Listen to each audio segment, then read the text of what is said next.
Yang pertama ada organisasi komputer dan arsitektur komputer. Apa itu organisasi komputer dan apa itu arsitektur komputer? Apa perbedaan mereka berdua?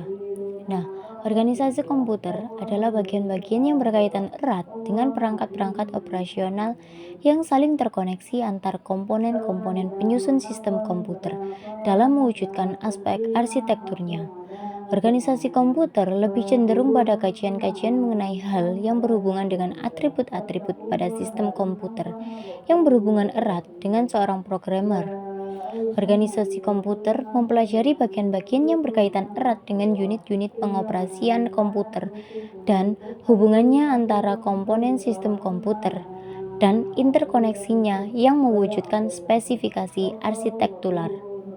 Sedangkan arsitektur komputer mempelajari tentang komponen-komponen sistem komputer yang terkoneksi dengan perintah logis dari suatu program, dan cabang ilmu ini juga dikategorikan sebagai cara menghubungkan komponen-komponen hardware untuk menciptakan komputer yang memenuhi kebutuhan kinerja, fungsional, dan target biayanya.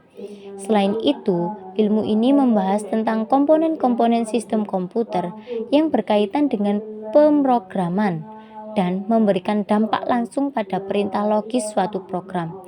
Contohnya seperti mekanisme input atau output, CPU, atau memori.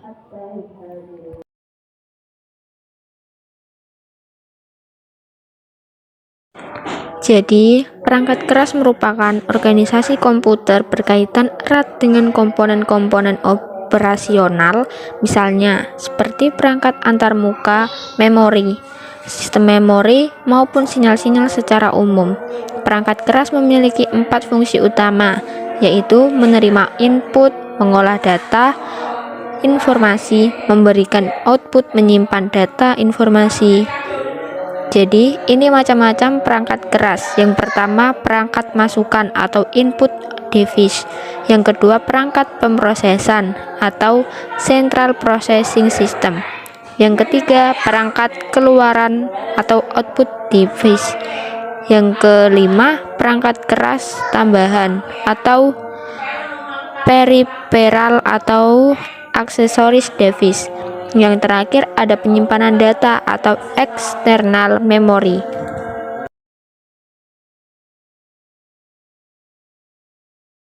Yang ketiga, ada perangkat lunak. Perangkat lunak adalah sebuah sistem yang menghubungkan sebuah mesin elektronik atau hardware dengan pengguna.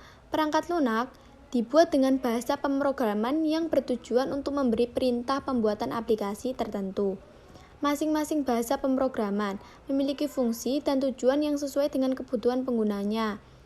Karakteristik perangkat lunak yaitu: pertama, perangkat lunak dibangun dengan rekayasa atau software engineering, bukan diproduksi secara manufaktur atau pabrikan. Yang kedua, perangkat lunak tidak pernah using karena kecacatan atau penurunan fungsi karena aus akibat penggunanya. Karena ketika rusak, perangkat lunak dapat diperbaiki. Yang ketiga, barang produksi pabrikan.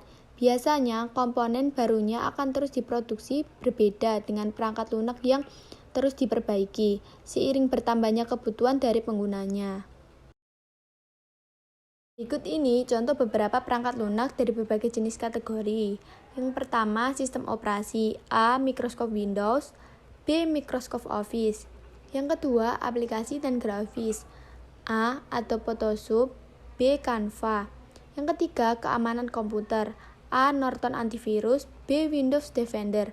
Yang keempat, aplikasi sains dan riset. A. AutoCAD atau untuk desain arsitektur, B. MATLAB atau perhitungan ilmiah. Keempat, ada embedded system. Embedded system atau sistem tertanam merupakan sistem komputer khusus yang dirancang untuk menjalankan tugas tertentu, dan biasanya sistem tersebut tertanam dalam satu kesatuan sistem. Embedded system biasanya diimplementasikan dengan menggunakan microcontroller. Sistem embedded dapat memberikan respon yang sifatnya real-time dan banyak digunakan pada peralatan digital, seperti jam tangan. Ciri-ciri embedded system yaitu: yang pertama, mempunyai sistem computing power, dengan kata lain dilengkapi dengan sebuah prosesor. Yang kedua, memiliki tugas yang spesifik, hanya dapat menjalankan fungsi-fungsi tertentu, berbeda dengan PC atau server yang relatif lebih multi-purpose. Yang ketiga, bekerja di lingkungan luar ruangan atau IT, tidak dilengkapi dengan AC dan dapat mendapatkan gangguan getaran dan debu. Sistem embedded sendiri dikategorikan menjadi beberapa seperti berikut. Yang pertama, embedded system standalone atau mandiri. Yang dimaksud dengan standalone di sini yaitu di mana embedded system ini dapat bekerja sendiri. Yang kedua, yaitu embedded system real time. Sistem embedded dengan tugas-tugas spesifik yang dilakukan dalam periode waktu spesifik. Ada dua tipe sistem embedded real time, yaitu yang pertama, hard real-time system yang harus melaksanakan tugas dengan deadline yang tepat. Yang kedua, soft real-time system yang tidak memerlukan deadline. Yang ketiga, sistem new work. Sistem embedded jaringan ini menghubungkan jaringan dengan interface network ke sumber akses. Hubungan embedded system dengan microcontroller. Microcontroller adalah sebuah chip IC, integrated circuit yang dirancang untuk melakukan tugas sebagai pengontrol rangkaian elektronik yang berisi inti prosesor, memori, dan input-output peripheral yang dapat diprogram dan didesain khusus untuk embedded system.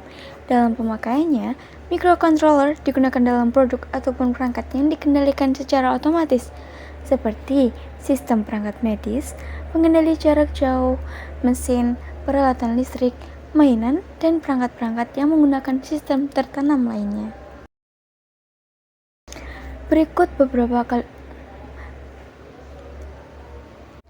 Berikut beberapa aplikasi umum yang menggunakan embedded system, yaitu yang pertama, elektronik konsumen, contohnya televisi, mesin cuci, kulkas, microwave, dan oven. Menggunakan sistem ini untuk mengontrol operasi sehari-hari. Yang kedua yaitu perangkat medis, contohnya monitor detak jantung, mesin MRI, dan ventilator yang membutuhkan respon real-time dan akurasi tinggi. Dan yang terakhir, smart home dan IoT, seperti smart lock, kamera keamanan, dan pengaturan suhu pintar yang dapat dikendalikan melalui smartphone. Berikutnya yaitu peralatan industri, contohnya mesin otomatis, robot industri, dan alat pengendalian proses untuk menjalankan tugas secara otomatis dan prestasi tinggi. Berikutnya ada peralatan jaringan dan telekomunikasi, contohnya router, modem, dan switch untuk mengolah aliran data dan komunikasi dengan cepat dan andal. Berikutnya ada otomotif, contohnya pada mobil yang menggunakan sistem ini untuk berbagai fitur, seperti sistem pereman anti terkunci atau ABS, kontrol mesin, sistem hiburan, dan navigasi. Kelima adalah kesimpulan. Organisasi komputer adalah bagian-bagian yang berkaitan erat dengan perangkat-perangkat operasional yang saling terkoneksi antar komponen-komponen penyusun sistem komputer dalam mewujudkan aspek arsitekturnya. Sedangkan arsitektur komputer yaitu mempelajari tentang komponen-komponen sistem komputer yang terkoneksi dengan perintah logis dari suatu program. Cabang ilmu ini juga dikategorikan sebagai cara menghubungkan komponen-komponen hardware untuk menciptakan komputer yang memenuhi kebutuhan kinerja, fungsional, dan target biayanya. Perangkat keras merupakan organisasi komputer berkaitan erat dengan komponen-komponen operasional yang berfungsi untuk menerima input, mengolah data atau informasi, memberikan output, menyimpan data atau informasi. Macam-macam perangkat keras yaitu input device, central processing system, output device, peripheral atau accessories device, external memory.